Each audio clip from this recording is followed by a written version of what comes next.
Et si vous écoutiez Somnifère confortablement installé sur un oreiller à mémoire de forme pour encore plus de relaxation. Merci lesoreillerpaul.fr de soutenir ce podcast. Plus d'infos et un code promo en description de cet épisode.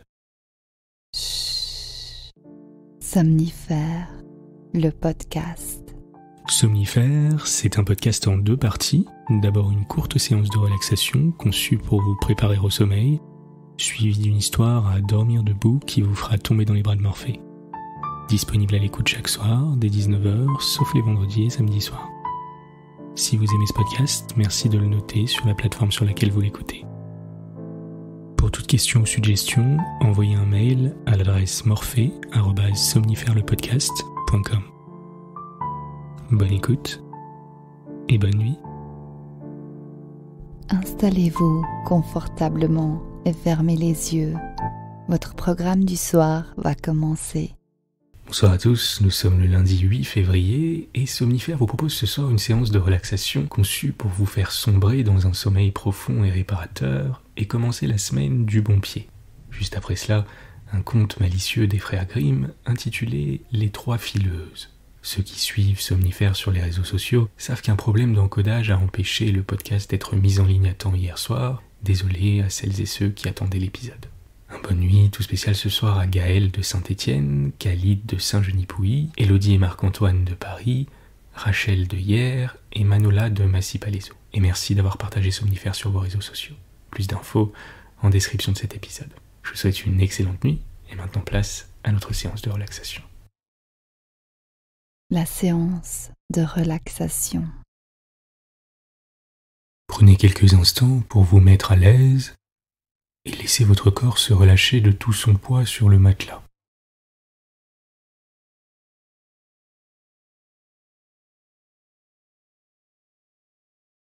Fermez les yeux, faites en sorte de relâcher les tensions musculaires, de détendre vos épaules, de décrisper la mâchoire, de lisser votre front. Et maintenant, autorisez-vous à tourner la page de cette journée, peu importe ce qui se passe dans votre vie en ce moment.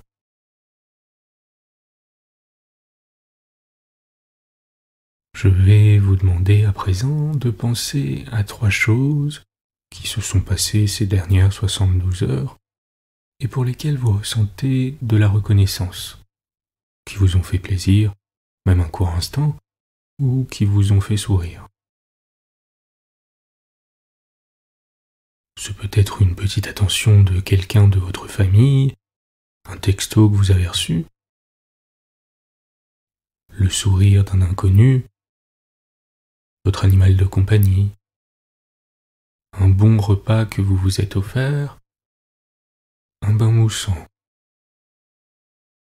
Peu importe, même si vous n'êtes pas sorti ces derniers jours ou n'avez vu personne, même si vous traversez des moments difficiles, trouvez 3 choses pour lesquelles vous ressentez de la reconnaissance.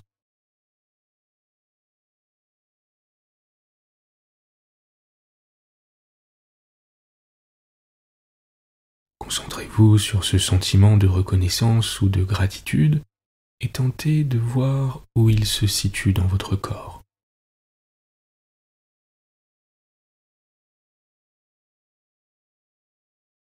Est-ce qu'il se situe au niveau de votre cœur, de votre poitrine? Est-ce qu'il s'agit d'une chaleur diffuse? Qu'est-ce qui le rend agréable?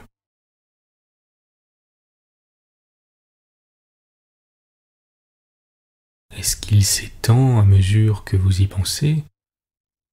Est-ce qu'il calme vos émotions? Est-ce qu'il vous détend? Prenez quelques instants pour observer vos sensations.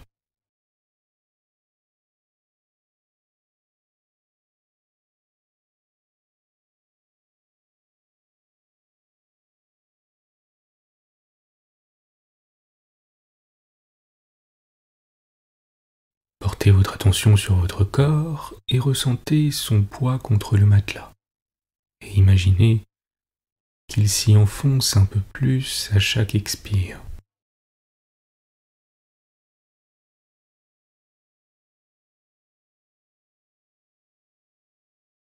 Ressentez le contact de votre peau avec la couverture, avec les draps, et autorisez-vous à complètement déconnecter, à profiter de cet instant de détente agréable.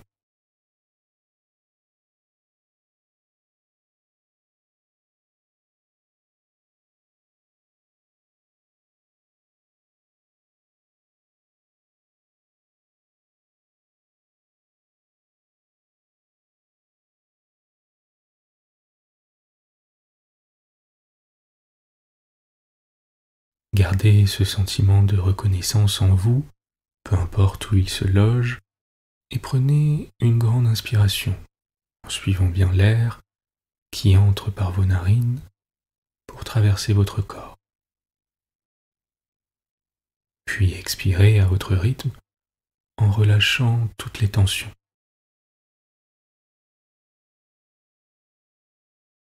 À présent, prenez une respiration naturelle, calme, en sentant votre poitrine et votre ventre monter à l'inspire et redescendre à l'expire, comme un agréable massage.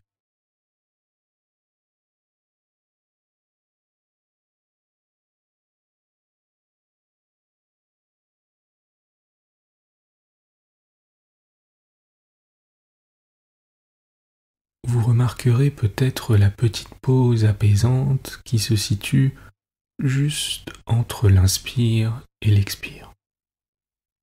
Si ce n'est pas le cas, observez attentivement. Juste après l'inspire, juste avant l'expire, il y a une petite pause. Puis après l'expire, et juste avant l'inspire, une petite pause également, hors du temps.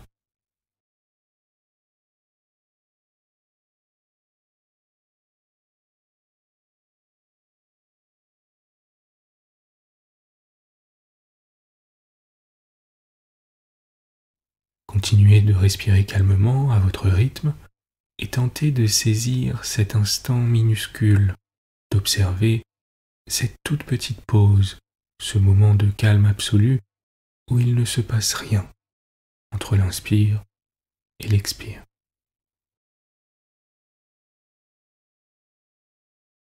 Il n'y a rien que vous ayez à faire, nulle part où aller, rien à penser, rien à accomplir, pas de posture à donner, de rôle à jouer, de tâches à réaliser, absolument rien de tout ça. Laissez-vous simplement aller, basculer, bercer, dériver doucement vers une détente totale. Et observez comme c'est agréable.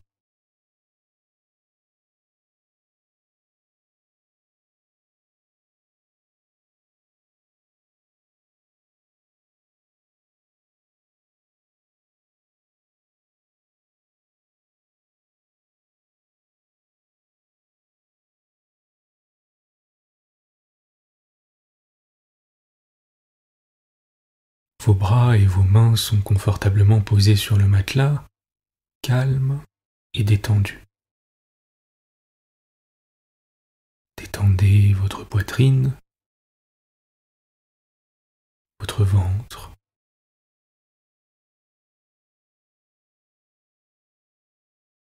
vos fesses et votre zone pelvienne.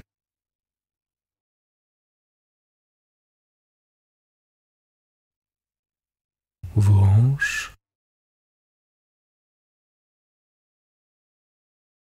vos cuisses,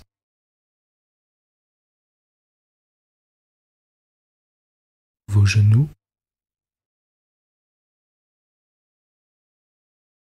vos mollets, vos pieds,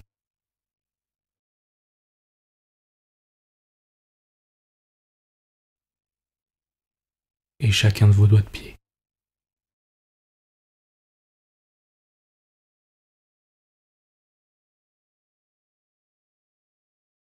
Prenez maintenant quelques instants pour ne rien faire d'autre que de profiter de cette sensation agréable de détente et de quiétude.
Vous êtes calme et détendu.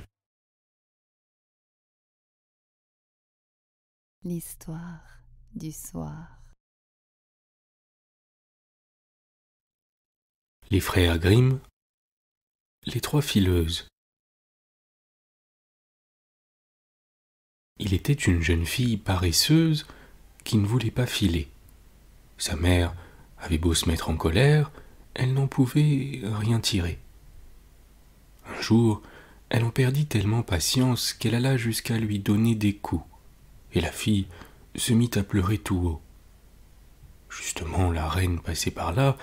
En entendant les pleurs, elle fit arrêter sa voiture, et en entrant dans la maison, elle demanda à la mère pourquoi elle frappait sa fille si durement que les cris de l'enfant s'entendaient jusque dans la rue.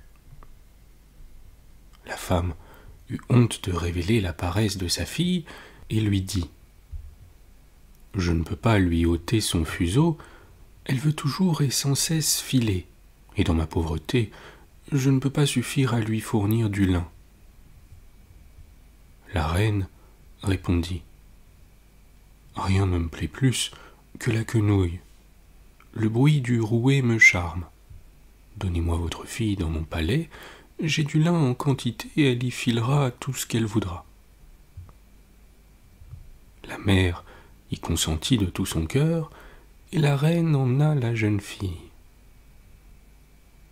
Quand on fut arrivé au palais, elle la conduisit dans 3 chambres qui étaient remplies du plus beau lin, depuis le haut jusqu'en bas. « File-moi tout ce lin, lui dit-elle, et quand il sera fini, je te ferai épouser mon fils aîné. Ne t'inquiète pas de ta pauvreté, ton zèle pour le travail te sera une dot suffisante. »